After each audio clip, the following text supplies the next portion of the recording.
اس حدیث کا مفہوم یہ بیان کیا ہے کہ اس روز قیامت کے روز میرے امت کے لوگ جو ہیں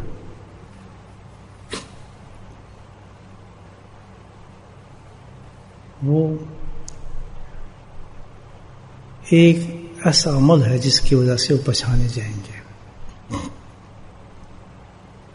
یعنی ان کا پہچاننا بالکل آسان ہوگا، اس لیے کہ ان کے چہرے بھی چمک رہے ہوں گے، ان کے ہاتھ بھی چمک رہے ہوں گے، ان کی اعضاء بھی چمک رہے ہوں گے۔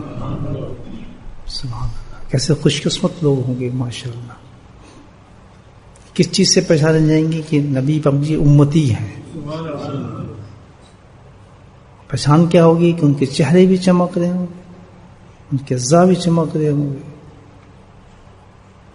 ان کے ہاتھ بھی چمک رہے ہوں گے۔ کون سا عمل ہوا ایسا دوست؟ کہنے کا مقصد یہی ہے، آج موقع ہے ہم اس عمل کو کریں الحمدللہ،